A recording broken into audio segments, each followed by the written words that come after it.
तो बेटे अब हम बताते हैं आपको डिपॉजिटरी रिसीट के बारे में।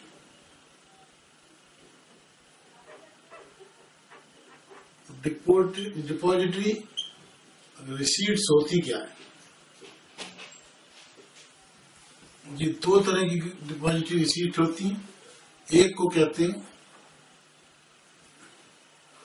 Global depository receipt,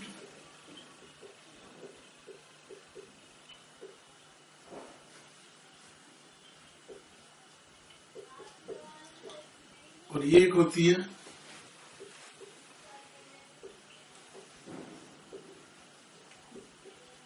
American depository receipts.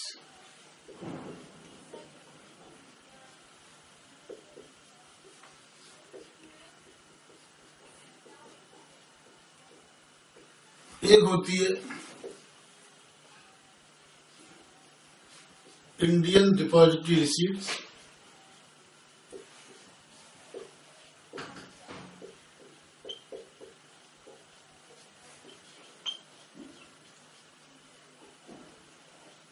लेकिन अभी तक इंडियन डिपॉजिटरी अभी कोई भी है नहीं, अभी नॉट येट, कोई भी अभी तक ऐसी इशू नहीं हुई है, इसलिए अभी हम इसकी चर्चा नहीं करते। केवल हम आपको समझाते हैं कि क्या है ग्लोबल डिपॉजिटरी रिसीट और क्या है अमेरिकन डिपॉजिटरी रिसीट। ठीक है, ये जो रिसीट्स हैं ये हैं क्या?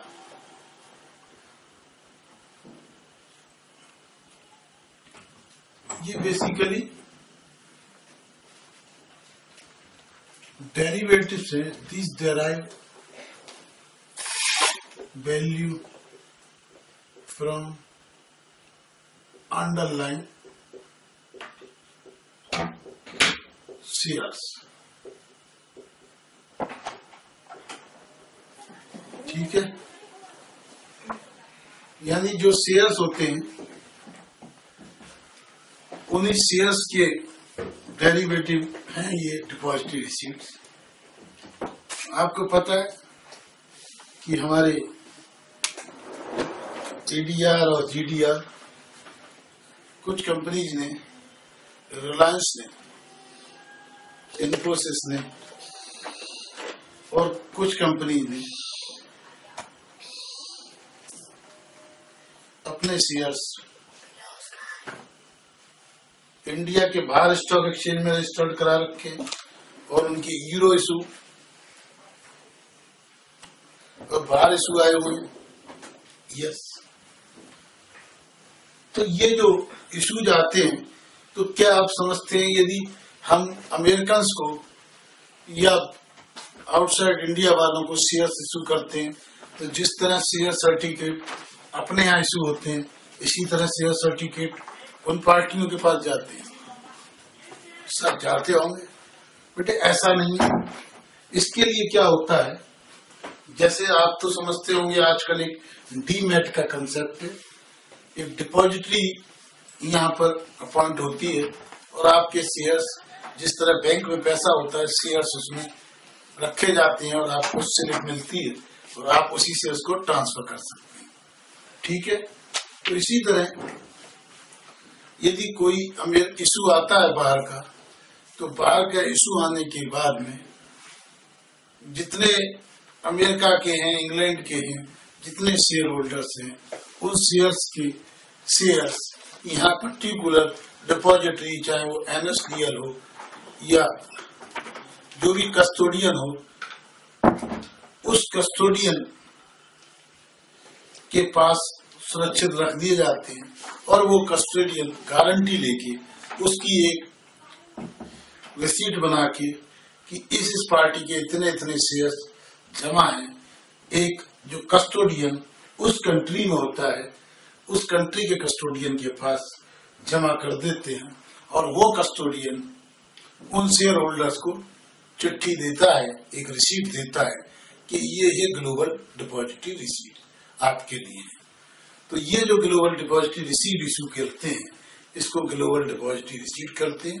बेसिकली जैसे एक शेयर के बदले एक शेयर ना होके कई बार 4 शेयर 10 शेयर के बदले एक रसीद इशू की जाती है, इसको ग्लोबल डिपॉजिटरी और अमेरिकन डिपॉजिटरी रिसीट कहते हैं। ग्लोबल और अमेरिकन में क्या फर्क है ये हम बताएंगे। अभी अमेरिकन डिपॉजिटरी रिसीट बेसिकली बहुत ही स्ट्रिक्ट रूल्स हैं इसके, क्योंकि ये केवल ये जो अमेरिकन डिपॉजिटरी रिसीट है ये अमेरिकन स्टॉक एक्सचेंज में रजिस्टर्ड होना जरूरी है,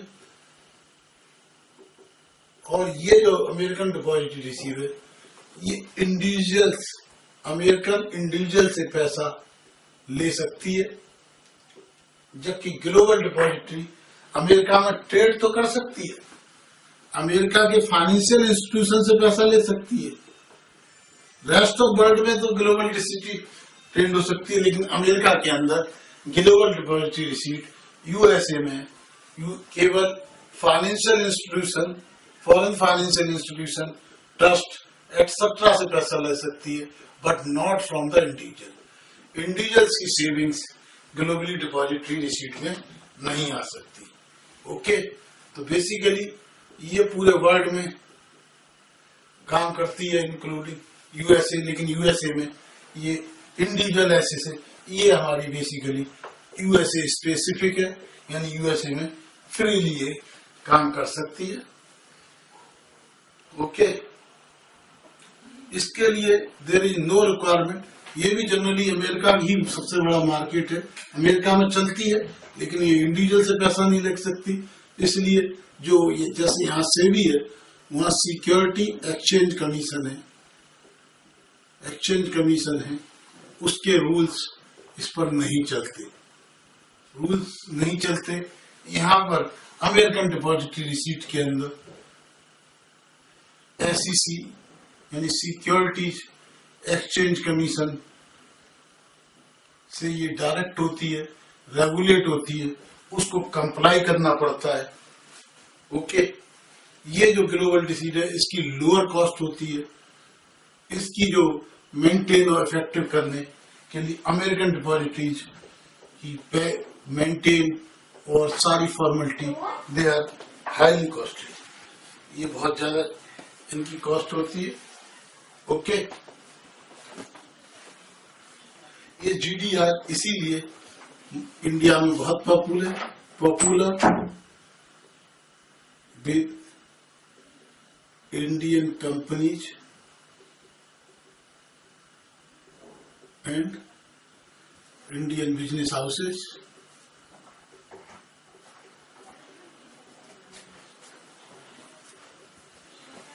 ये American depository not much popular with Indian corporates. Okay, तो ये लिस्टेड होती है अदर देन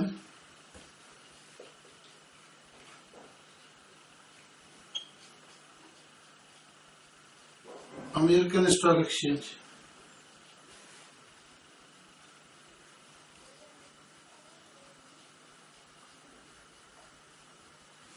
ये लिस्टेड होती है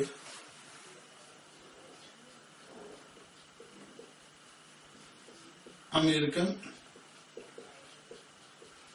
स्टॉक एक्सचेंज।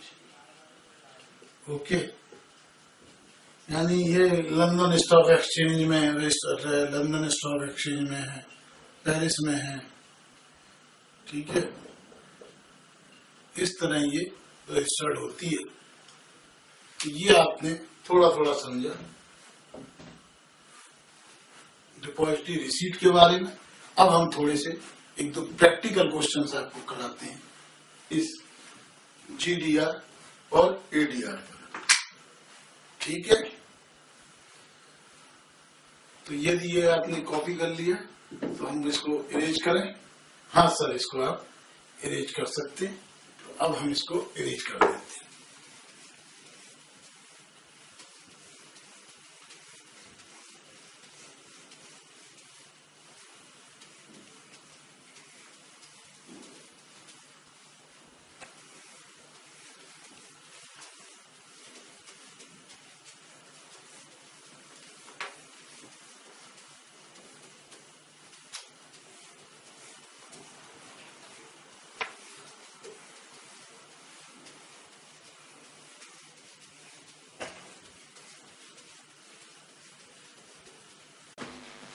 हाँ जी, गुड मॉर्निंग फ्रेंड्स। ओके, अब हम आज ले रहे हैं बहुत ही important topic, international capital market.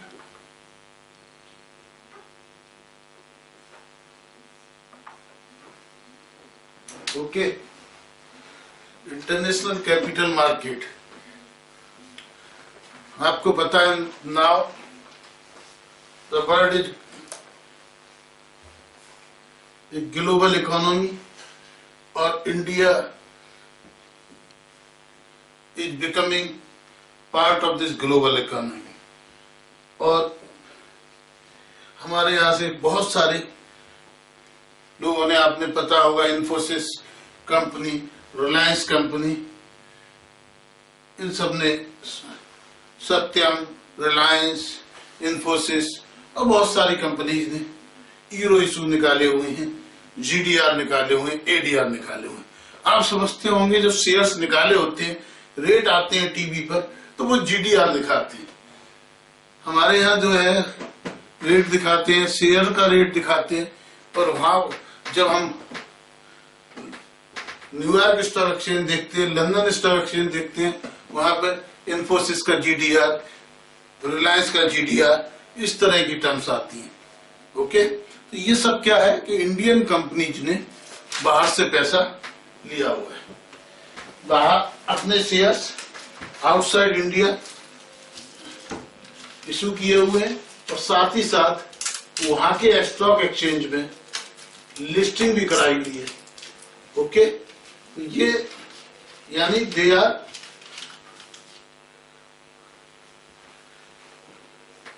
making their shares available to the NRIs with the liquidity in their local market, यानी in New York market। तो ये सब क्या कहलाती है? This is entering into the international capital market। तो international capital market में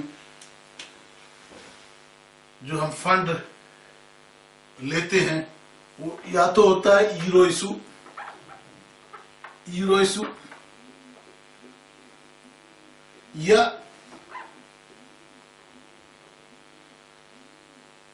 ECB, external commercial borrowing.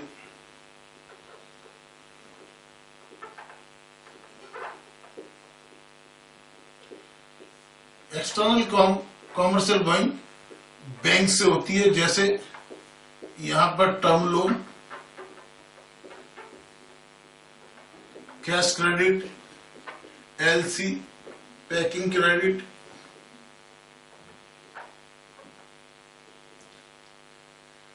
और other facilities, other short term facilities, short term and long term facilities जो बैंक से ली जाती हैं, ये होती है यूरो एक्सटर्नल कॉमर्शियल बोरोइंग।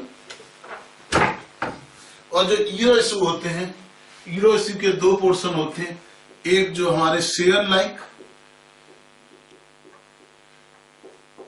और एक होते हैं डिवेंचर लाइक। डिवेंचर और बॉन्ड लाइक।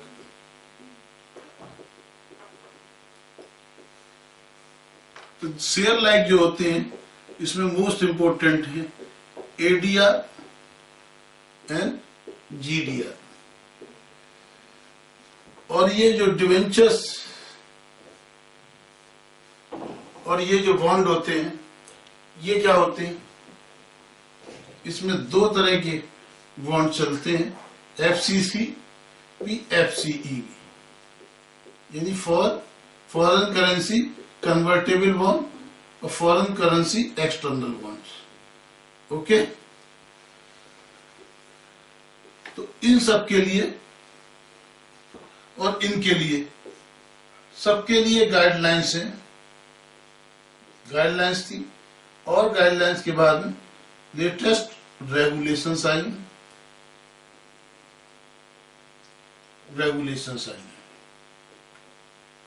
ये जीडीआर एडीआर की डेफिनेशन जीडीआर की दी हुई है, आई है कंपनीज एक्ट 2013 में, और साथ ही साथ कंपनीज, आज दिखाई दे रहा है ना, companies issue of GDR rules 2014। ये नए रूल्स आए हैं, बिल्कुल लेटेस्ट हैं, ठीक है। आपको किसी भी बुक में या पुराने मटेरियल में नहीं मिलेंगे, तो इसलिए आपने दिलो दिमाग जहन में बहुत अच्छी तरीके से बैठा लीजिए कि ये आपको जरा बहुत अच्छे ढंग से पढ़ना है। ओके, तो ये इन दोनों में आ रहा है डीआर, ये डिपॉजिटरी रिसीट्स, ठीक है। तो सबसे पहले हम समझेंगे ये क्या होती है, फिर अपन समझेंगे जीडीआर और एडीआर। ओके, अब ये एडीआर एग्जिस्टिंग हो सकती हैं, गाइडेंस के हिसाब से फ्रेश हो सकती हैं। जीडीआर दो तरह के हैं, यूरो जीडीआर और यूएस जीडीआर। ओके, इसका एडीआर का फुल फॉर्म है American depository receipts. American depository receipts, इसका फुल फॉर्म है अमेरिकन डिपॉजिटरी रिसीट्स। ओके, और यह है आपकी ग्लोबल डिपॉजिटरी रिसीट्स।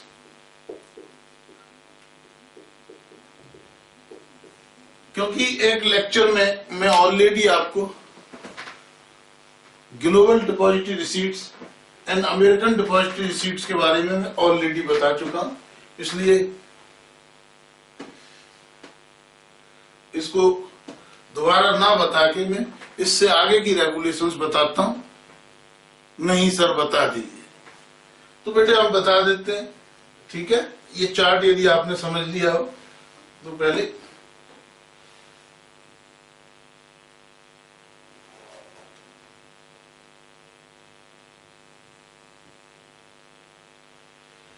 तो ये जो एडीआर होती है,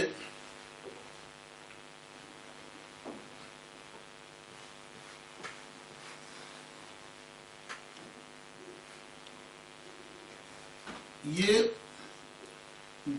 एडीआर होती है,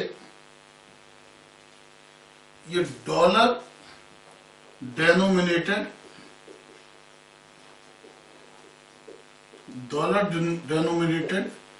सिक्योरिटी, ये डॉलर्स में ट्रेड करती है, डॉलर्स में लिखी जाती है ना।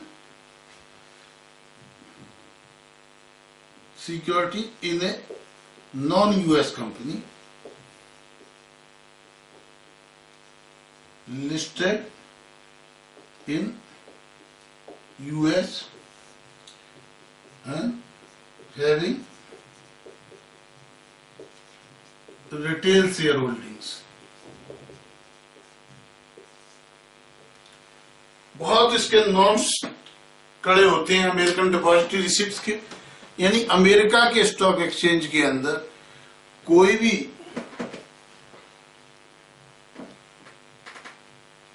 सिक्योरिटीज एक ऐसी कंपनी की लिस्ट होती है जो कंपनी अमेरिकन नहीं है, तो वो सब क्या कहलाती है, उसके जो शेयर्स इशू होते हैं उनको अमेरिकन डिपॉजिटरी रिसीट कहते हैं, ठीक है। इसका प्रोसीजर से आप समझेंगे, क्योंकि इनको शेयर क्यों नहीं कहते बेटे, आजकल तो इंडिया के अंदर भी शेयर्स डीमैट फॉर्म में मिलते हैं, ठीक है। तो शेयर्स एक कस्टोडियन के पास होते हैं और हमारे को केवल एक पासबुक की तरह एक रसीद मिलती है कि इतने शेयर्स वहां जमा है, तो वो जो रसीद हमें मिलती है वो डिपॉजिटरी रिसीट होती है। डिपॉजिटरी वो कस्टोडियन है जिसके पास शेयर जाते हैं, जिसके नाम होते हैं, हम उसके बेनिफिशियल ऑनर होते हैं, उसकी रिसीट देते हैं, ठीक है। तो जैसे कैश होता है, कैश की जगह यदि हम बैंक में रख देते हैं तो बैंक से एफडीआर मिलती है, फिक्स डिपॉजिट रसीट, तो डीआर तो ठीक है, फिक्स डिपॉजिट रसीद मिलती है बैंक से, पैसा नहीं मिलता, पैसा की जगह फिक्स डिपॉजिट रसीद होती। इसी तरह डीमैट फॉर्म के अंदर जो शेयर्स होते हैं वो डिपॉजिटरी के पास रखे होते हैं, हमें एक डिपॉजिटरी रिसीट मिलती है कि इतने शेयर हमारे पास है, ठीक है। तो वो यदि शेयर अमेरिकन स्टॉक एक्सचेंज के अंदर लिस्टेड है by a non American company, तो उसको कहते हैं American depository receipt. Okay, global depository receipts हो वो रिसीट होती है जो अमेरिका या ग्लोबली ट्रेड होती है, इसके अंदर हम पूरे ग्लोब में लिस्ट करा सकते हैं, वहां से पैसा ले सकते हैं, लेकिन अमेरिकन इंडिविजुअल से नहीं ले सकते। अमेरिका की इंस्टीट्यूशन से ले सकते हैं, अमेरिका के रिटेल इन्वेस्टर से पैसा नहीं ले सकते। ये ग्लोबल डिपॉजिटरी रिसीट्स होती हैं, ये यूरो में भी डेनोमिनेटेड होती हैं और दो तरह की होती हैं, यूएस डॉलर में भी होती है। ओके ओके,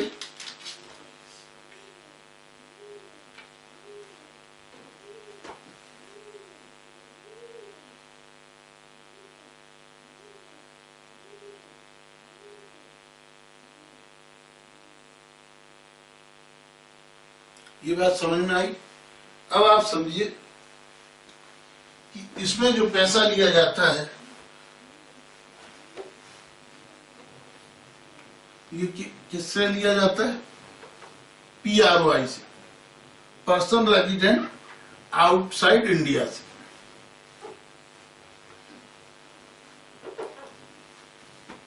तो अब हम किससे पैसा ले सकते हैं? यूरो इशू कब ला सकते हैं? Any company, any listed company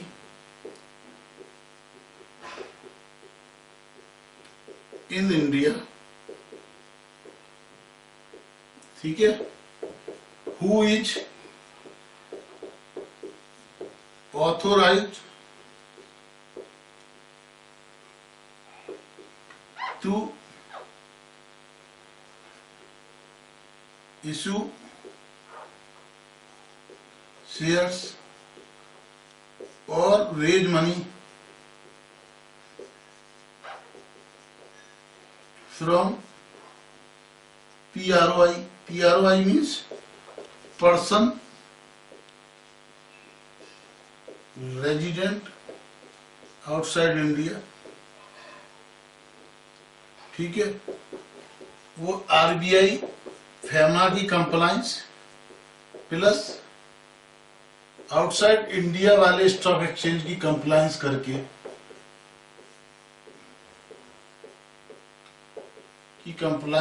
regulatory compliance करके अपने शेयर्स लिस्ट करा सकती है, PROI से शेयर मनी ले सकती है। ओके, यानी कोई भी यहाँ की लिस्टेड कंपनी जिसको ऑथराइजेशन है बाहर से पैसा लेने का, बाहर से शेयर होल्डर्स का, RBI और फैमा को देखते हुए रूल्स एंड रेगुलेशंस के, ठीक है,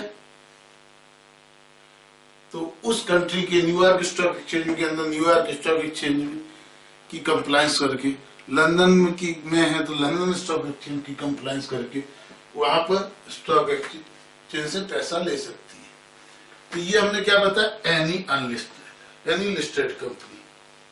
अब क्या किया, पैसा तो चाहिए हमको, तो अब हमने यूरो इशू खोल दिया इवन अनलिस्टेड कंपनीज के लिए। जो कंपनी इंडिया में लिस्टेड नहीं है, इंडिया में पब्लिक से पैसा नहीं लिया हुआ है, तो गाइडलाइंस आई, रेगुलेशंस आई सेबी की, that is on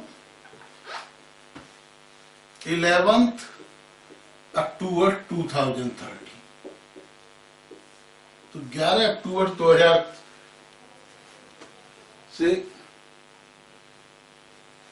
without Indian listing,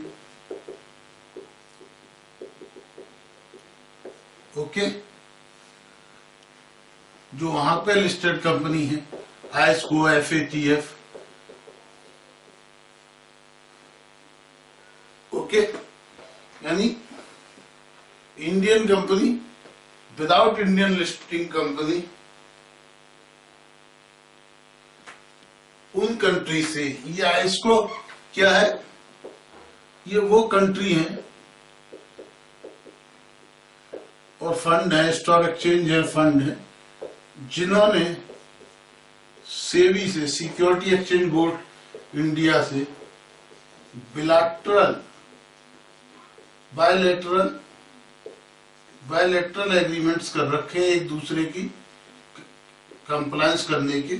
यानी सेबी ने बाहर के जो एजेंसी है IESCO and fake, in companies के साथ बायलैटरल एग्रीमेंट कर रखे। जिन जिन कंट्री के साथ ये बायलैटरल एग्रीमेंट हैं, उन कंट्री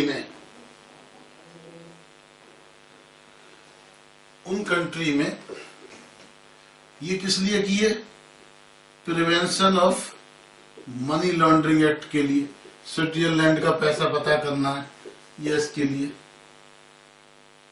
मनी लॉन्ड्रिंग के लिए इन सबसे जो भी बायलैटरल एग्रीमेंट कर रखे हैं, तो उन कंट्रीज में इवन अनलिस्टेड कंपनी, जीडीआर या एफसीसीबी या एफसीबी कुछ भी ले सकती है, लेकिन उस इंफॉर्मेशंस सब्सक्रिप्शंस की कॉपी हमको यहाँ भी सिक्योरिटी बोर्ड ऑफ इंडिया को देनी होगी। परमिशन की कोई जरूरत नहीं, ओनली फॉर इंफॉर्मेशंस हमें सेबी को देनी होगी।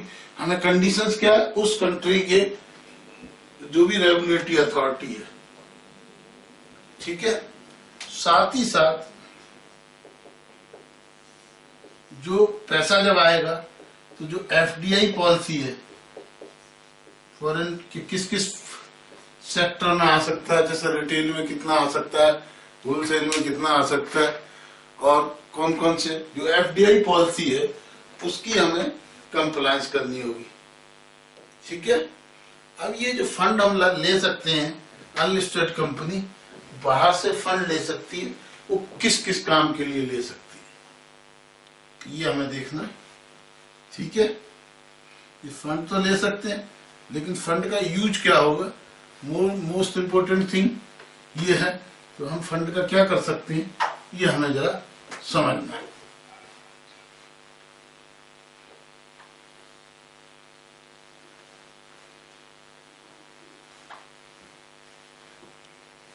हाँ, तो इस फंड को हम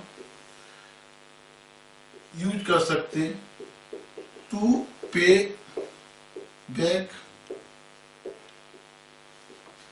एनी ओवरसीज लोन। यदि कोई बाहर से हमने लोन लिया है, उसको पे करने के लिए हम, ठीक है, ले सकते हैं।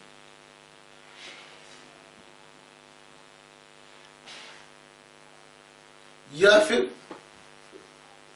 कोई बाहर काम करना चाहते हैं, बोना फाइडे ऑपरेशंस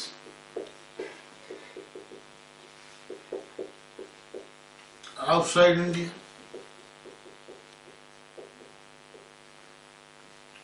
क्लियर। या तो हम उसको लोन चुकाने के लिए यूज कर सकते हैं, या फिर कोई आउटसाइड इंडिया बाहर ऑपरेशन करना है, बोना फाइडे, उसके लिए कर सकते हैं, क्लियर। अगर ऐसा कुछ भी नहीं है, तो वो फंड हमको वापस लाकर इंडिया के, नहीं तो इस फंड को हमें क्या करना पड़ेगा, या तो इंडियन बैंक में रखना पड़ेगा। ये इंडियन बैंक आउटसाइड इंडिया हो या इंडिया हो, या plus any bank in India,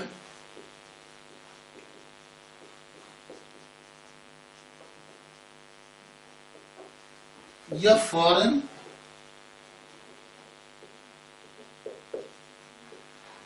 bank in India, scheduled for, जो यहाँ की शेड्यूल के अंदर है आरबीआई की में, यहाँ पर लाकर आपको रख सकते हैं। ठीक है, तो ये हमारा जो है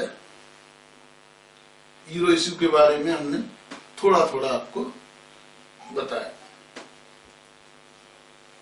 हाँ जी, बात कुछ कुछ समझ में आ रही?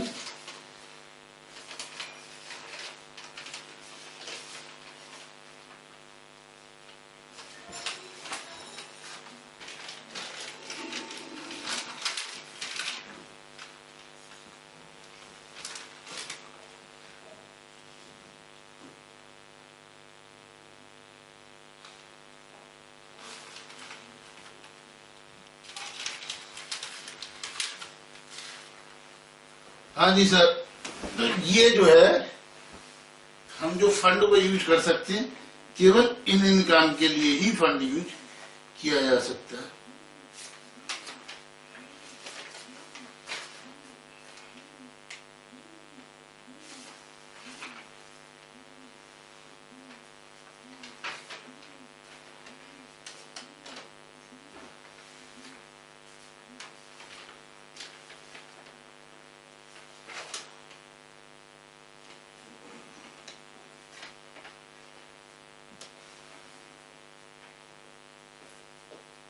अब नेक्स्ट आइए,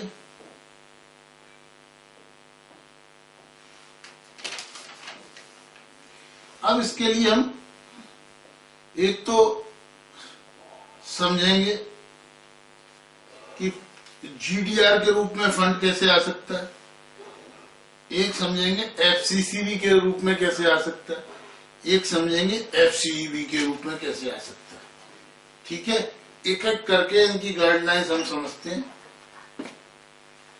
ओके, एक एक करके इनकी गाइडलाइंस हम समझते हैं। तो ये हम इरेज कर देते हैं।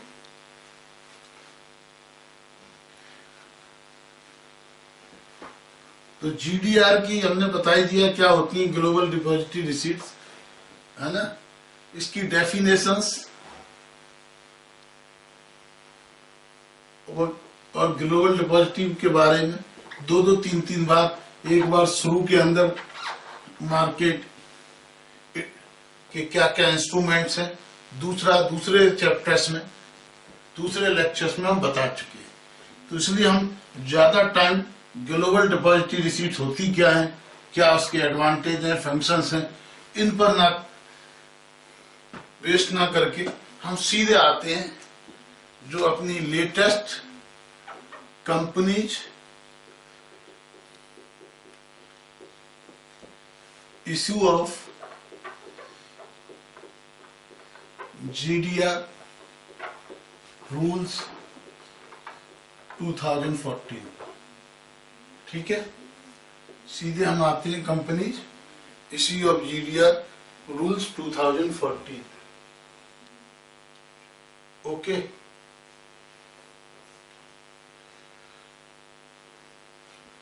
तो ये companies issue of GDR rules क्या कहती है? सबसे पहले कहती है कि जब भी कंपनी, जो भी कंपनी यानी जो भी इशूअर है, issuer has to follow RBI and FEMA।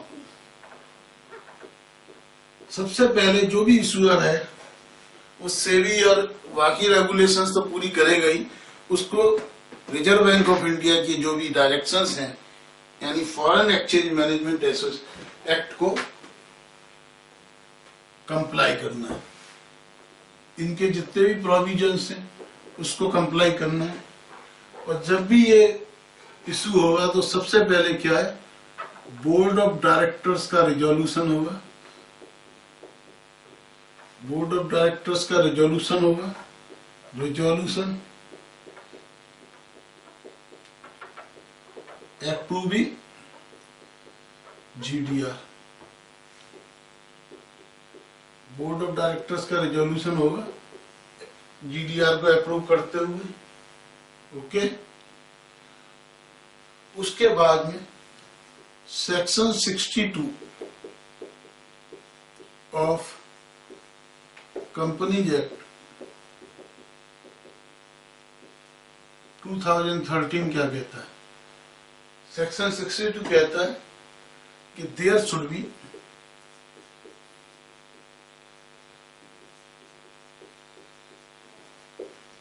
N special resolution,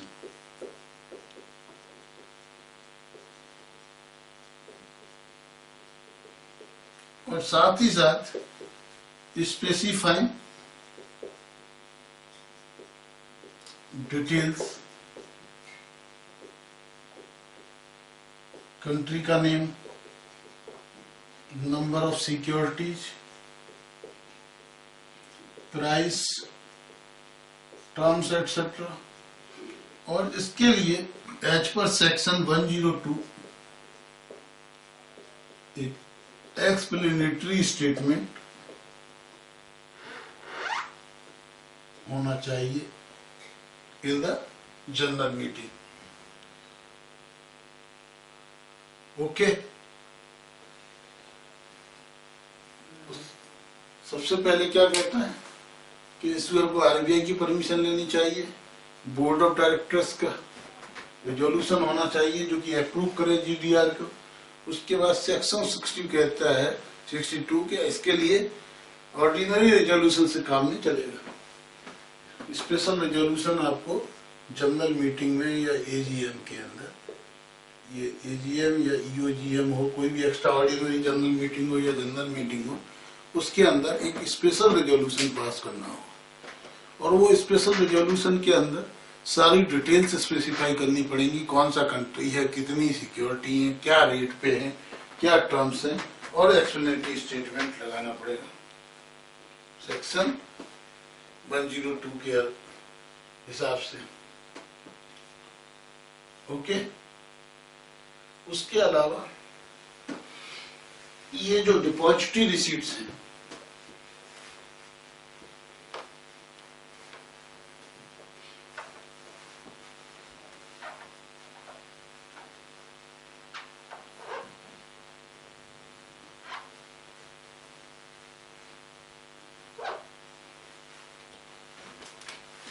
उसके अलावा डिपॉजिटरी रिसीट्स इशू करने का, रिसीट का प्रोसीजर अप्रूव करना पड़ेगा। उस काम के लिए एक इनको ओवरसीज कस्टोडियन अपॉइंट किया जाएगा और एक डोमेस्टिक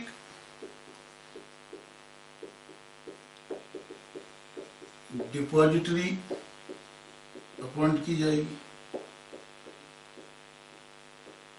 एक डिपॉजिटरी डोमेस्टिक डिपॉजिटरी अपॉइंट की जाएगी, यानी ओवरसीज कस्टोडियन।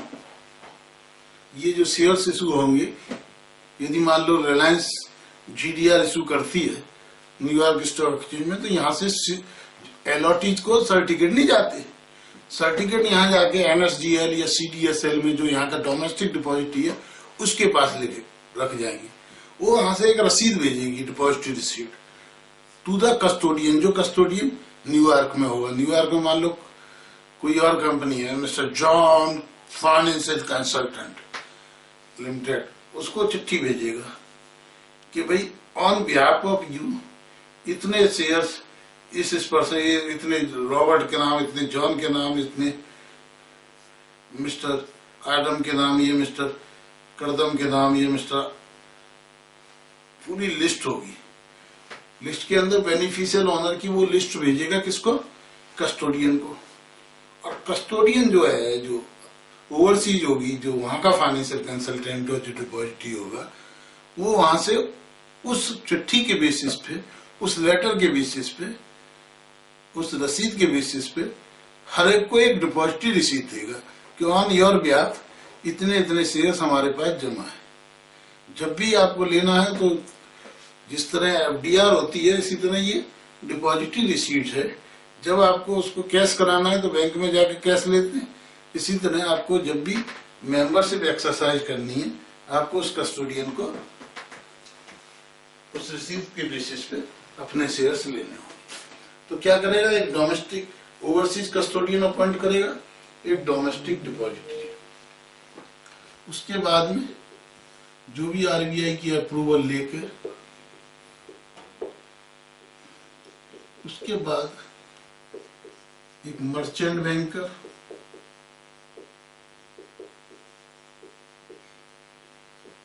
और कंपनी सेक्रेटरी,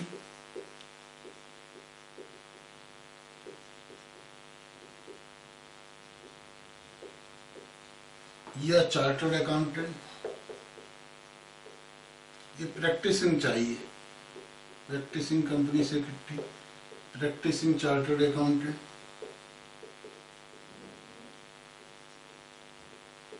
या CWA। ठीक है, ये एक कंप्लायंस रिपोर्ट देंगे। इनसे कंप्लायंस रिपोर्ट लेनी होगी, इनमें से किसी से, कि all formalities have been completed.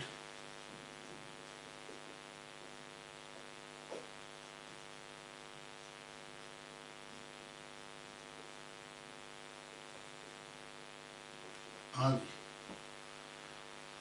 कि भाई all formalities have been completed. ये इसको रिपोर्ट को, इस कंप्लायंस रिपोर्ट को देंगे किसको? बोर्ड को। ये मैं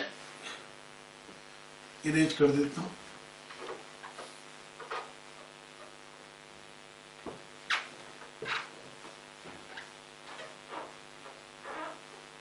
ये जो कंप्लायंस रिपोर्ट है, ये कंप्लायंस रिपोर्ट जाएगी किसको?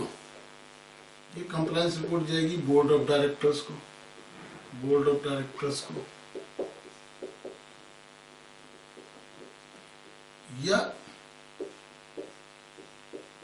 Committee of board of directors. उस committee of board of directors, ऐसी कमेटी पे जिसमें इंडिपेंडेंट डायरेक्टर्स का होना जरूरी है, जिसके अंदर कम से कम एक डायरेक्टर इंडिपेंडेंट हो। ओके, तो ये सारे अभी तक हमने बताए रूल 3 और 4 कि ये कंप्लायंस आपको करनी होगी रूल 3 और 4 की। ओके,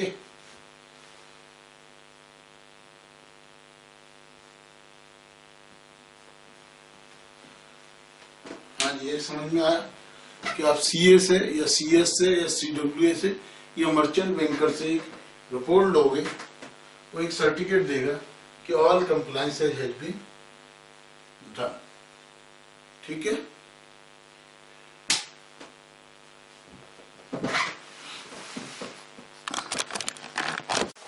अब हम समझते हैं रूल 5 ऑफ कंपनीज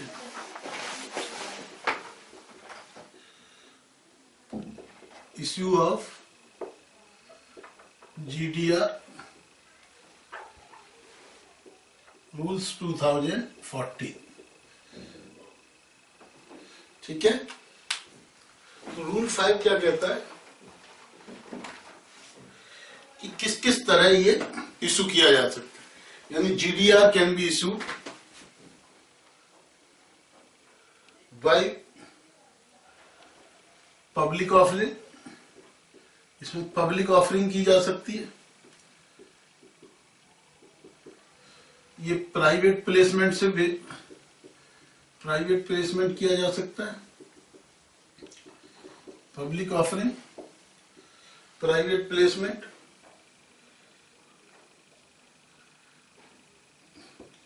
और एनी अदर मैनर, किसी अदर मैनर में किसी भी तरह GDR इशू किए जा सकते हैं जो भी उस कंट्री का स्पेसिफिक हो, उस कंट्री के अंदर जो जो परमिटेड हो, स्पेसिफिक हो, उस बेसिस पे।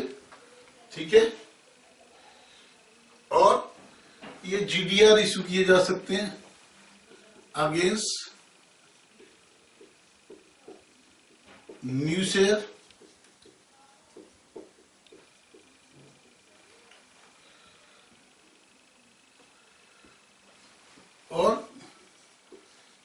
Sponsored, as sponsored. लेकिन सब केसेज में हमें परमिशन किसकी लेनी होगी? सेबी और सेंट्रल गवर्नमेंट की परमिशन से ये स्पॉन्सर्ड शेयर्स की तरह भी इश्यू किए जा सकते हैं।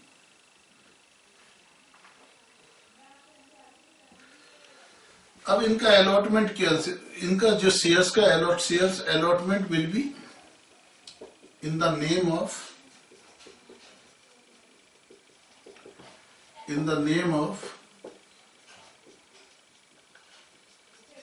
ये, जैसे हम इशू करेंगे तो वहां के इंडिविजुअल नाम से नहीं करेंगे, ये होगा in the name of foreign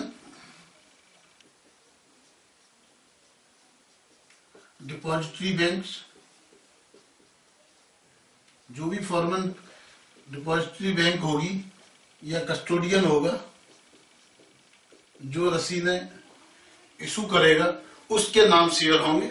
वो अपने आगे पर्टिकुलर उन लोगों को बेनिफिशियल ऑनर देगा, लिखेगा। तो हमारे जो शेयर्स हम अलॉट करेंगे उस फॉरेन डोमेस्टिक बैंक के नाम से। ओके, अब उसके नाम से करेंगे तो वो जो जिस आदमी ने एक्चुअल पैसा लगाया है उसके लिए रूल 6 कहता है, वो जब भी चाहे इस फॉरेन डिपॉजिटरी बैंक है उसको अप्लाई करके वो खुद मेंबर बन सकता है, और मेंबर के राइट बन सकता है एंड देन वोट कर सकता है। अदरवाइज टिल देन, जो वोटिंग का राइट हो, till then voting will be done by, voting right will be with depository bank. तो जो वोटिंग होगी वो किसके द्वारा होगी? इस डिपॉजिटरी बैंक के द्वारा डिपॉजिटरी होगी। ओके,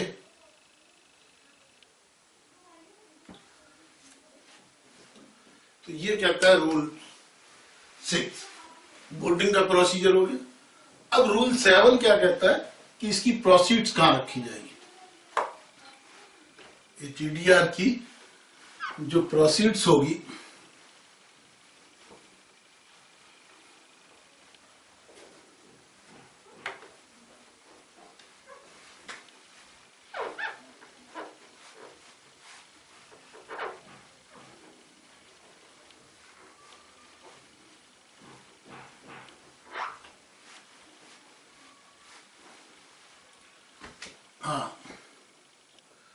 Rule 7, proceeds of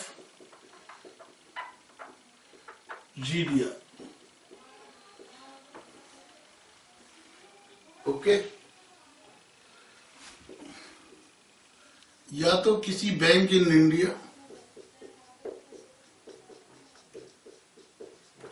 और इंडियन बैंक अब्रॉड,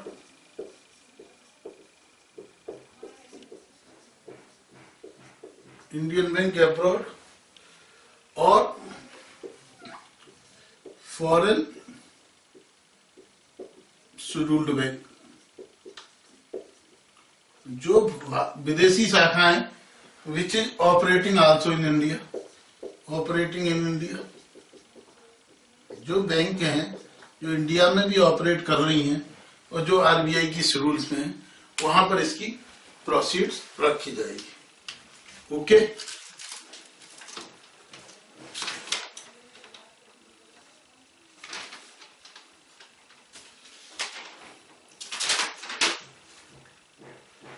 तो प्रोसीड्स कहां रखी जाएगी?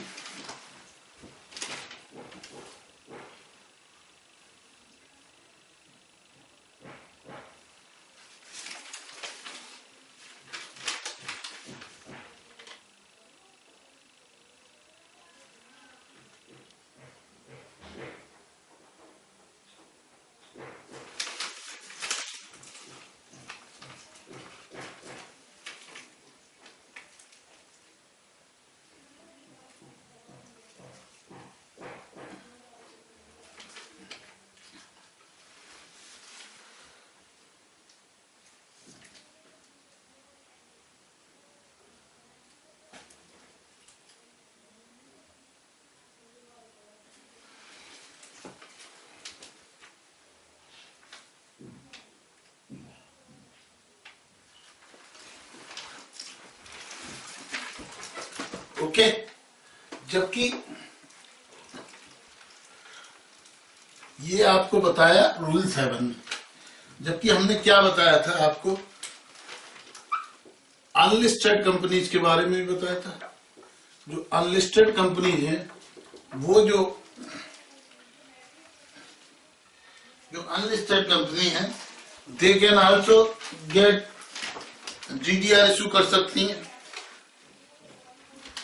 ठीक है, जिनके साथ सेबी का बायलैटरल हो उन कंट्रीज में, ओके, बशर्ते कि वो FDI policy, FDI, RBI, FEMA, इन सब की कंप्लायंस करती हूं,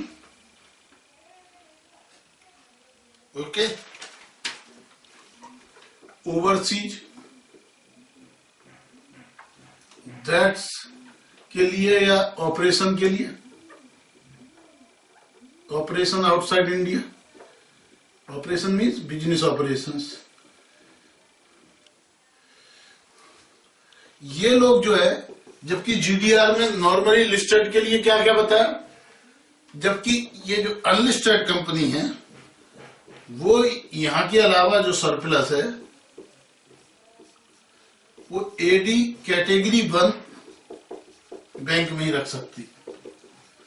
लिस्टेड वाली के लिए 3 चीजें बताई, अनलिस्टेड के लिए हमने ये वाली चीजें बता दी।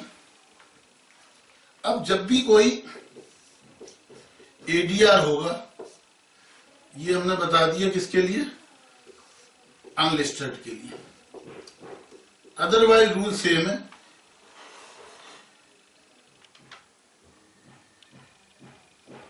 एडीआर जीडीआर जो है, इसमें जो सेक्टोरल कैप, जो सेक्टोरल कैप किस सेक्टर में कितना हो सकता है,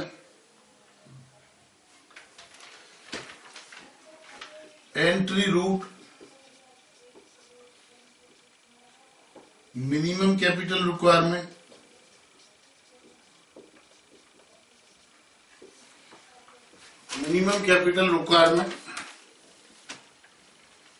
प्राइसिंग नॉर्म्स,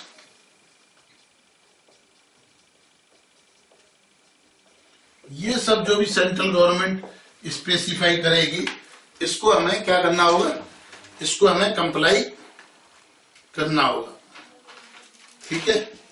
उसके अलावा जो सेबी है,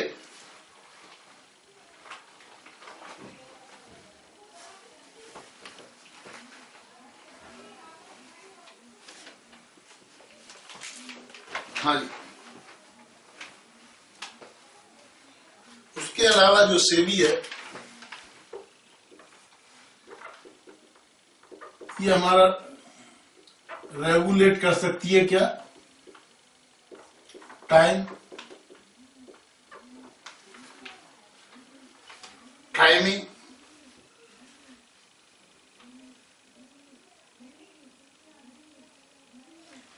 क्या टाइमिंग होगी, क्या प्रोसीजर्स होगा,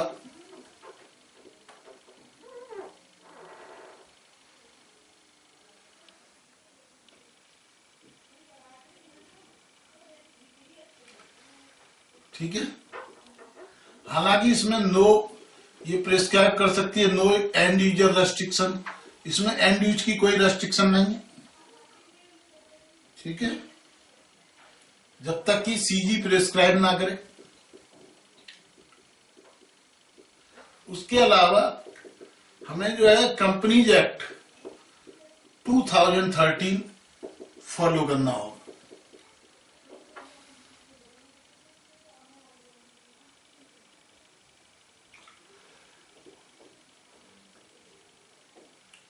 अब जो प्रोविटेड ओवरसीज बॉडी, कुछ ओसीबी प्रोविटेड है, जो ओवरसीज कॉर्पोरेट बॉडी प्रोविटेड है, उनसे हम पैसा नहीं ले सकते।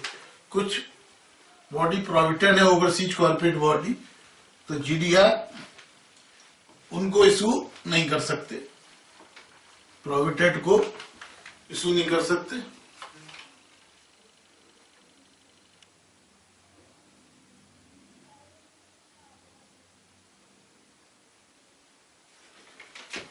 अब जो प्राइसिंग होगी, चाहे एडीआर की हो, चाहे जीडीआर की हो, चाहे एफसीसीबी की हो, चाहे एफसीबी की हो, वो जो भी प्रेस्क्राइब प्रोसीजर्स है, अच्छा उसी प्रेस्क्राइब प्रोसीजर से होगी, उसी प्रेस्क्राइब प्रोसीजर से प्राइसिंग होगी। ओके। और जो स्पॉन्सर्ड होंगे, यदि हमारा जो स्पॉन्सर्ड एडीआर और जीडीआर होंगे तो उनकी प्रोसीड्स जो होगी, debt proceeds will be remitted back to the India, ये इंडिया में वापस लाई जाएगी, रेमिटेड बैक टू इंडिया। और यहां पर जो आरएफसी अकाउंट है, रुपी का होता है आरएफसी अकाउंट, उसमें पैसा रखना पड़ेगा, ठीक है। और सबसे इंपॉर्टेंट चीज ये है इसमें टू वे फंगिबिलिटी,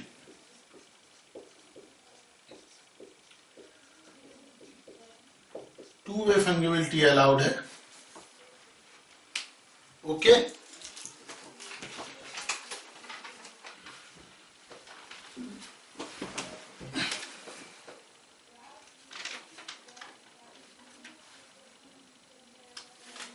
तो ये हमने आपको कुछ बेसिक प्रिंसिपल्स बताए कि two way fungibility is allowed in this case. हाँ जी, बात समझ में आ रही है?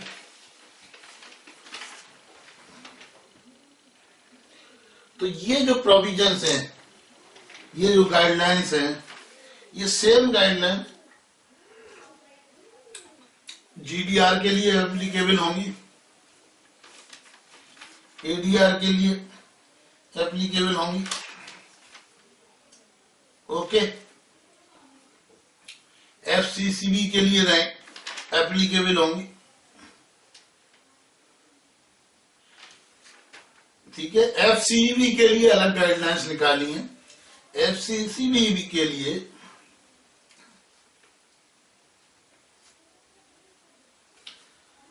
केवल दिक्कत ये है कि ये जो एडीआर है, जीडीआर है, पहले एडीआर और जीडीआर के केस में मिनिस्ट्री ऑफ फाइनेंस से परमिशन लेनी होती थी। अब एडीआर और जीडीआर की जो परमिशन मिनिस्ट्री ऑफ फाइनेंस से एग्जेम्प्ट कर दी गई है 2000 से। 2000 के बाद में अब हमको एडीआर और जीडीआर के लिए मिनिस्ट्री ऑफ फाइनेंस से कोई परमिशन लेने की जरूरत नहीं है। लेकिन यदि हम फॉरेन करेंसी कन्वर्टेबल बॉन्ड्स निकालते हैं और वो $100 मिलियन से ज्यादा के हैं, मोर देन 100 मिलियन, तो एफसीसीबी के केस में मिनिस्ट्री ऑफ फाइनेंस से परमिशन लेनी होगी। क्या लेनी होगी? परमिशन। किससे? Ministry of finance.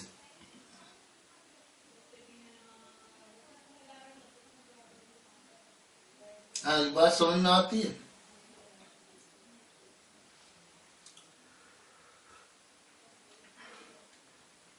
बाकी सारा प्रोसीजर एफसीसीबी का सेम है।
हाँ जी, तो ये आपने समझा procedure, rules regulations about the GDR,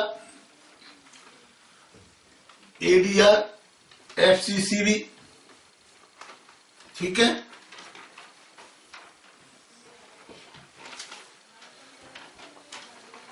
by listed company और बाई अनलिस्टेड कंपनी की भी रेगुलेशन आ चुकी है।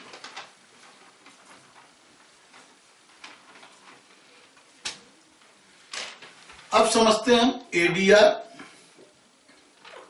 GDR,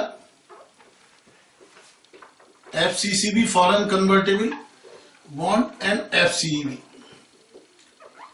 इसके लिए नो परमिशन ऑफ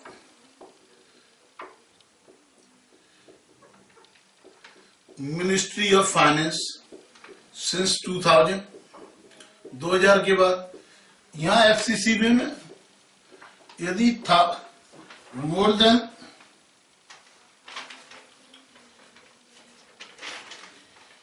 $100 million है, then permission of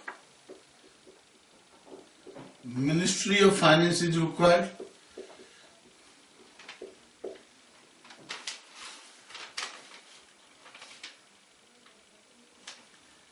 finance is required.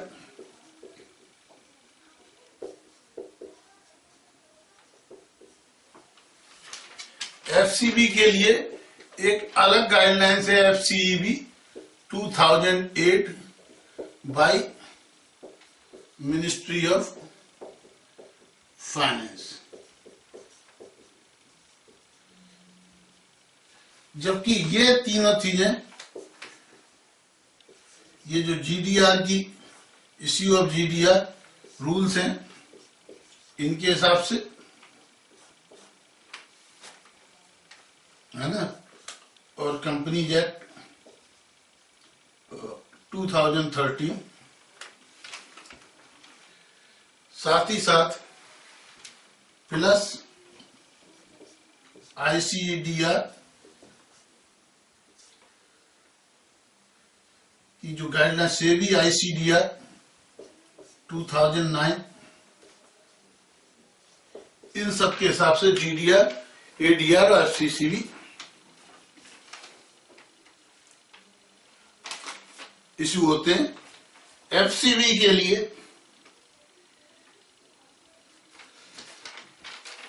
अलग गाइडलाइंस है। पहले मैं इन दोनों का थोड़ा सा डिफरेंस आपको बता दूं। FCCB और FCEB में डिफरेंस क्या है।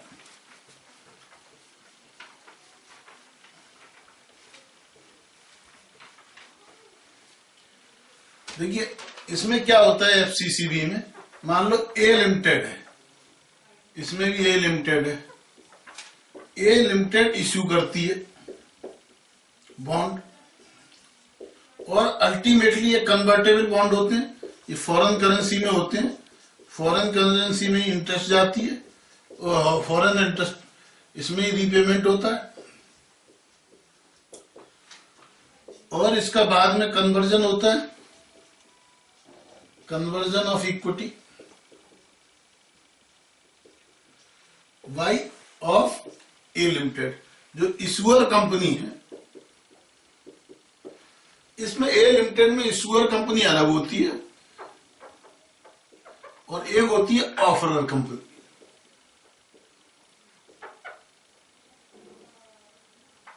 ये इशू करती है,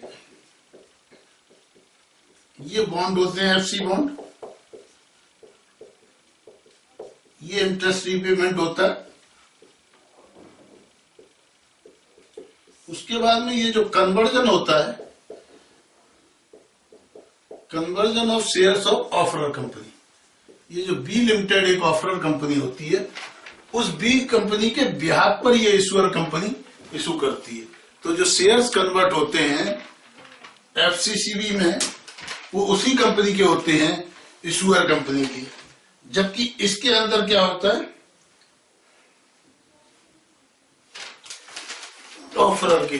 तो एफसीसी में 2 पार्टी होती हैं, इशूअर और एक इन्वेस्टर्स। और एफसी में 3 पार्टी होती हैं, ऑफरर, इशूअर एंड इन्वेस्टर्स। हाँ जी, कुछ कुछ डिफरेंस समझ में आया?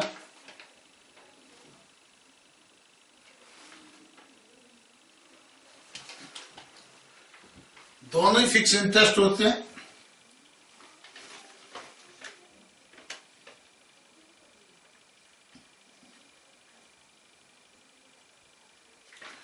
इसमें रेस्ट्रिक्शन होती है एफसीसी में 25% यूज की। यदि कंपनी फंड जो है रीस्ट्रक्चरिंग के लिए यूज कर रही है तो 25% की रेस्ट्रिक्शन है, जबकि एफसी में ऐसी कोई रेस्ट्रिक्शन नहीं है। ओके,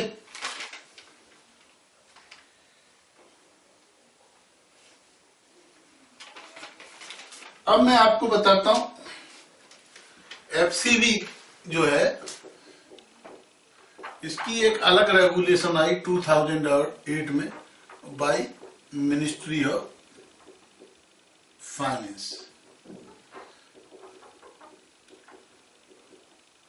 ये रेगुलेशन थी क्या, इसके बारे में हमको समझना है।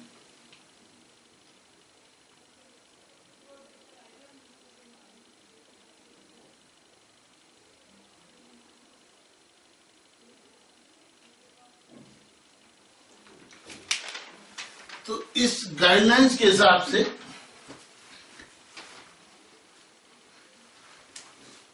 पहले हम समझेंगे कि ये एफसीबी है क्या। What is FCB?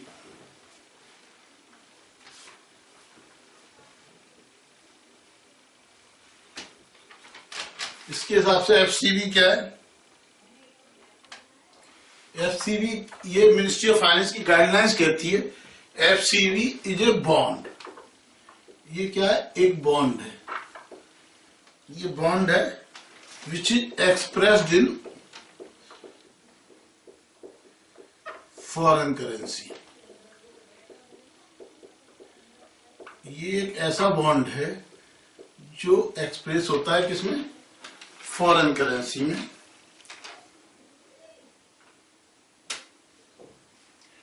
और जिसका प्रिंसिपल प्लस इंटरेस्ट पेबल इन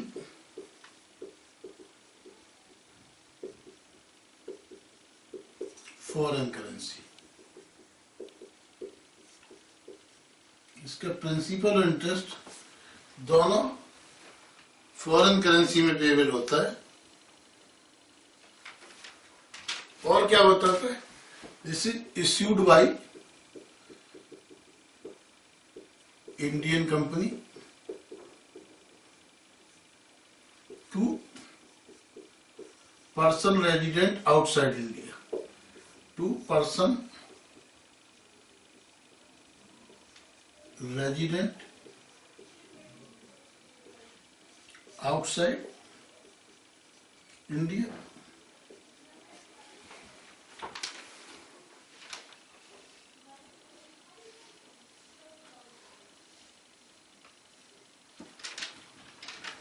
जो मोस्ट इंपोर्टेंट है, एक्सचेंज होली और partly in equity share of Indian company by virtue of detachable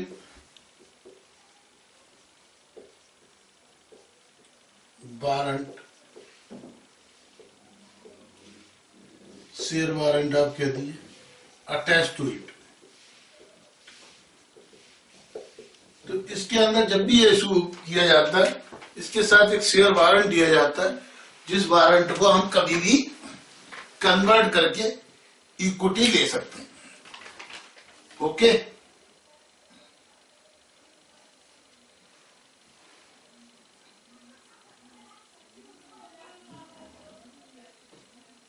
अब हम ये इंटरनेशनल मार्केट के हमने एडीआर समझा, जीडीआर समझा, उसके बाद में हमने समझा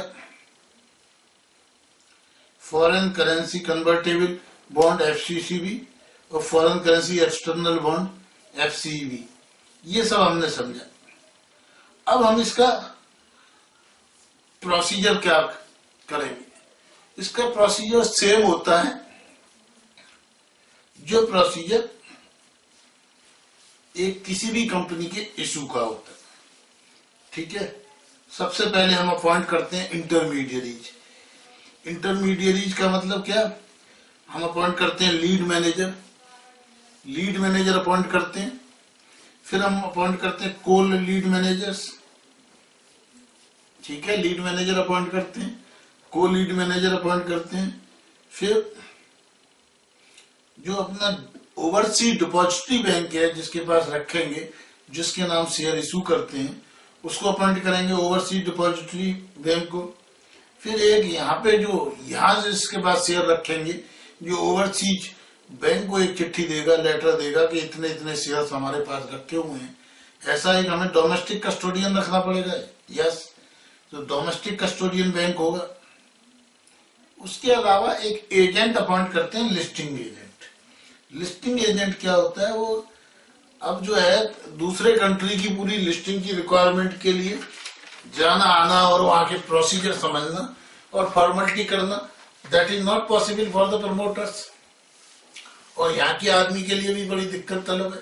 तो जो चीजें, जिन लोगों का लिस्टिंग में स्पेशलाइजेशन होता है, ऐसे एक व्यक्ति को लिस्टिंग एजेंट भी अपॉइंट करते हैं। उसके अलावा लीगल एडवाइजर अपॉइंट करना होता है, ट्रस्टी अपॉइंट करना होता है। किसके लिए, जीडीआर और एडीआर के केस में तो ट्रस्टी नहीं होगा, लेकिन बॉन्ड के केस में जैसे इंडियन डिवेंचर के लिए इंडियन डिवेंचर ट्रस्टी होता है, इसी तरह एक ट्रस्टी अपॉइंट करना होता है foreign convertible commercial bank bonds के लिए और एफसीईबी के लिए, फॉरेन करेंसी एक्सटर्नल बॉन्ड्स के लिए। तो इनके लिए एक हमें ट्रस्टी अपॉइंट करना होता है। तो प्रोसीजर आप देखेंगे कुल मिला के बिल्कुल सेम टू सेम है जो इंडियन यदि हम शेयर्स इशू करते हैं। उसके अलावा ऑडिटर्स अपॉइंट करना होता है। यहाँ आपको एक सर्वेंट्स एंड ऑक्सिलरी एक्ट है, जैसे यहाँ अन्ना हजारे और केजरीवाल ने जन लोकपाल का आंदोलन चलाया, इसी तरह एक सर्वेंट्स थे जो वहां के सीनेटर थे अमेरिका के, और जो ऑक्सिलरी थे वहां के कांग्रेसमैन थे। वर्ल्ड कॉम और एनरॉन का स्कैम हुआ था। आर्थर एंडरसन जो संसार की सबसे बड़ी सीए फर्म थी, उसने गलत बैलेंस शीटें साइन की हुई थी सत्यम से। जैसे ही पूरे वर्ल्ड वो कांड हुआ था, पूरे वर्ल्ड में हाहाकार मच गया और 150 के 150 कंट्री से आर्थर एंडरसन खत्म हो गए। और उस समय क्या हुआ कि पब्लिक के दिमाग में इन जो पब्लिक फाइनेंशियल इंस्टीट्यूशंस हैं, शेयर मार्केट है, कंपनी है, इन सब की क्रेडिबिलिटी बहुत ज्यादा डाउन हो गई। तब एक सर्वेंट्स एंड ऑक्सिलरी एक्ट बनाया गया था। उस ऑक्सिलरी एक्ट ने कहा कि एक यूएसए बना PCAOB, public companies accountability, PCAOB, public companies accounts oversight है ना, बोर्ड।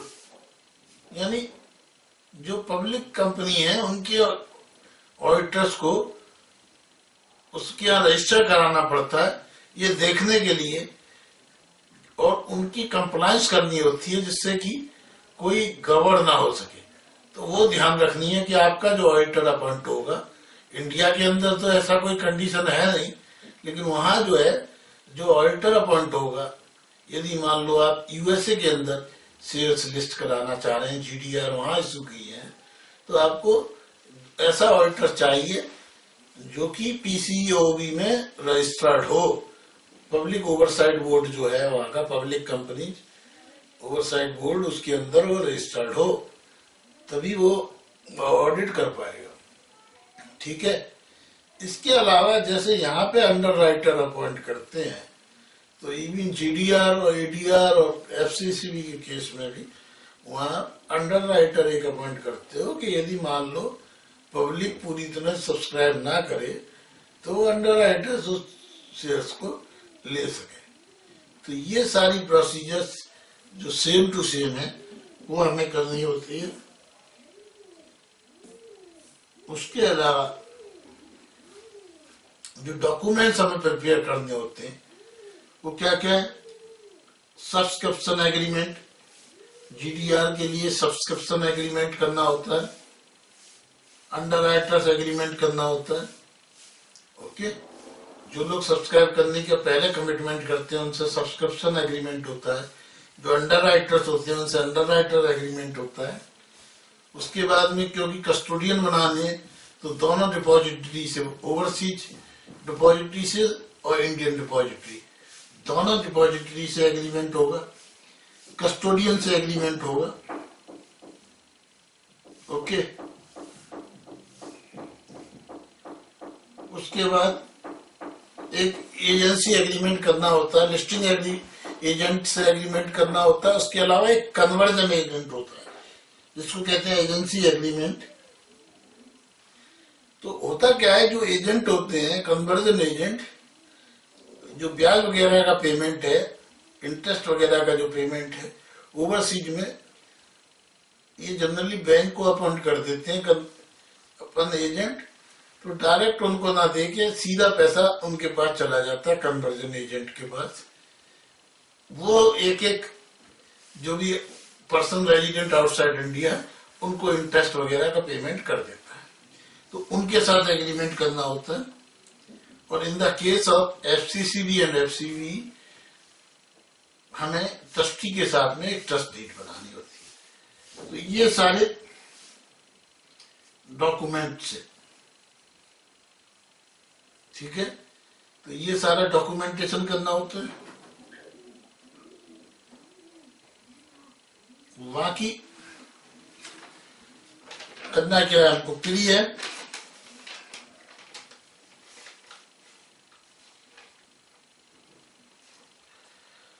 अब प्री एंड पोस्ट लॉन्च के अंदर क्या क्या करेंगे।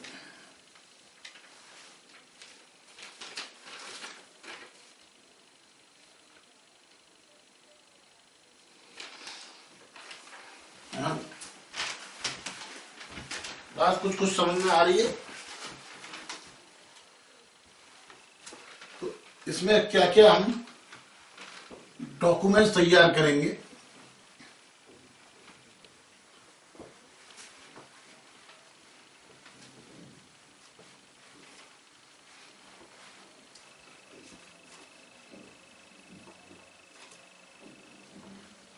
ये सब चीजें हमको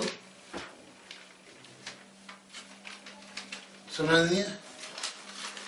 उसके बाद में प्री एंड पोस्ट लॉन्च क्या करेंगे ये हमें देखना है। उसके अलावा डॉक्यूमेंट्स हमने आपको बता ही दिए कि डॉक्यूमेंट्स क्या क्या बनाने हैं। Subscription agreement, under writer agreement,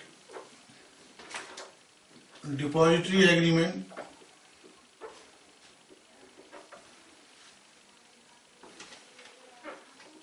agency agreement, listing agency वाला, और कन्वर्जन एजेंसी। इसमें डोमेस्टिक एंड आउटसाइड इंडिया दोनों से एग्रीमेंट करना है। कन्वर्जन एजेंट हमें बनाना है जो ब्याज वगैरह देगा। और ट्रस्ट डीड बनानी है। ओके, अब हमें प्री एंड पोस्ट लॉन्च क्या क्या करना है। सबसे पहले तो हमने बताया अपॉइंटिंग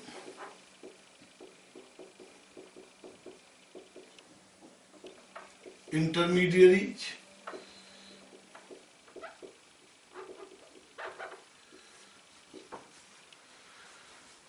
तो जो इंटरमीडियरीज है, एक हमें अपॉइंट करनी है लीड मैनेजर, फिर हमें अपॉइंट करना है को लीड मैनेजर,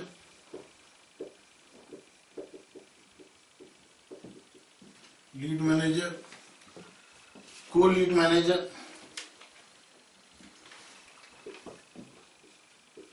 ओवरसीज डिपॉजिटरी, फिर डोमेस्टिक कस्टोडियन,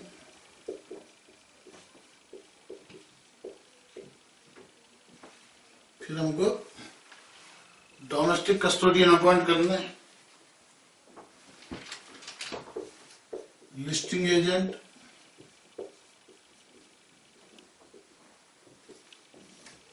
कन्वर्जन एजेंट तो बाद में भी अपॉइंट किया जा सकता है, लीगल एडवाइजर्स,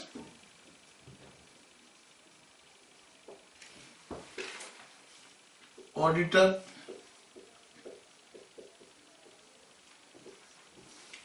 लीगल एडवाइजर करना है, ऑडिटर करना है, और सबसे इंपॉर्टेंट हमें अंडरराइटर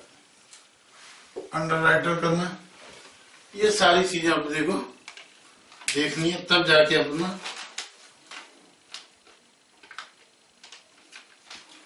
अब हमें कुछ और भी काम करने होते हैं, pre launch and post launch.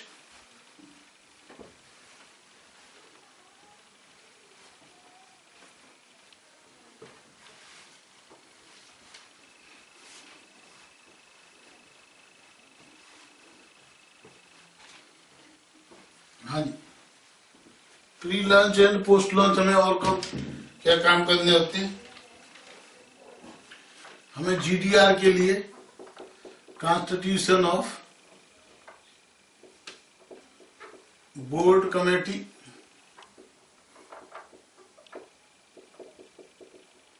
और सब committee for GDR, ADR, FCCB और एफसीबी, कोई भी काम करना हो उसके लिए हमें अलग अलग कमेटी बनानी होती है। फिर हमको क्या होता है, हमें करना होता है selection of syndicate member, syndicate member का सिलेक्शन करना होता है, सिलेक्शन ऑफ सिंडिकेट मेंबर। फिर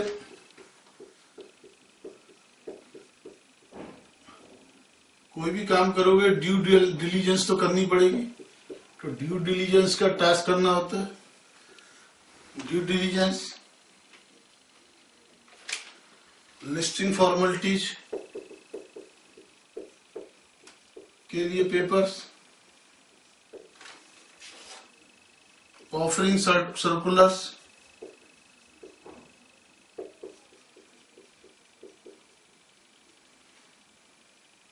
ओके।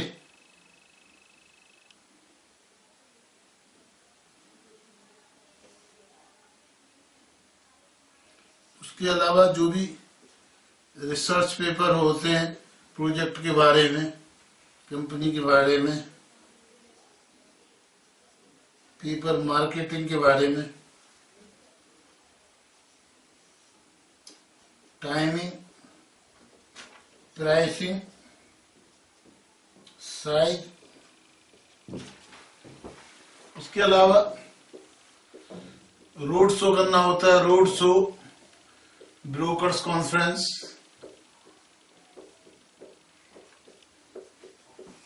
ये लॉन्च के लिए, इवन इंडियन के केस में भी आपको काम आएगा। उसके बाद में बिल्डिंग, बुक बिल्डिंग क्या होता है कि जो आप 20 से 25 रेट है तो बिल्ड करते हो, रेट डिमांड एलिसिट करते हो, कितने रुपए पे कितने शेयर्स बिक रहे हैं उसके हिसाब से आप प्राइस फिक्सेशन करते हो। फिर क्लोजिंग,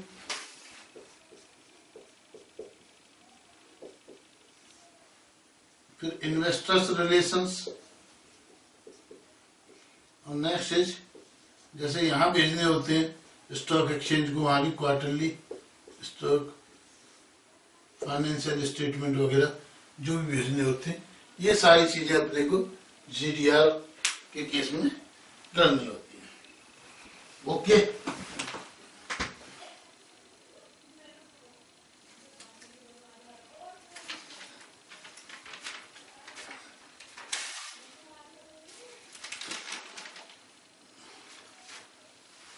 तो ये हमने आपको कुछ कुछ कराया। ओवरसीज काफी बड़ा चैप्टर है, लेकिन अल्टीमेटली आपको मेन आपको समझना है जीडीआर, एडीआर, फॉरेन कॉमर्शियल। अब हमने एक चीज जो रह रही थी that is external commercial borrowing, वो हमने आपको बताया। एक्सटर्नल कॉमर्शियल बोरोइंग जो होती है दैट इज लाइक, जिस तरह बैंक से यहां से लिमिट वगैरह लेते हैं उसी तरह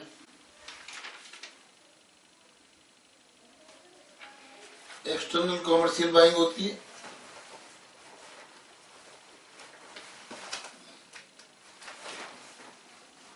एक्सटर्नल कॉमर्शियल बोरोइंग,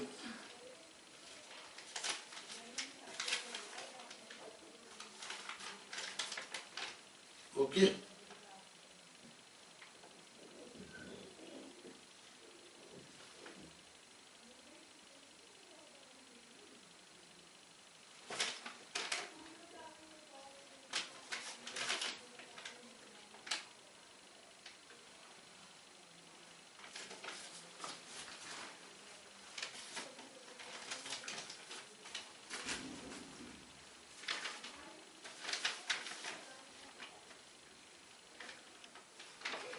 तो ये अब हम यही फिनिश करते हैं। इंटरनेशनल कोई भी क्वेश्चंस हो आप ईमेल एड्रेस पर पता कर सकते हैं।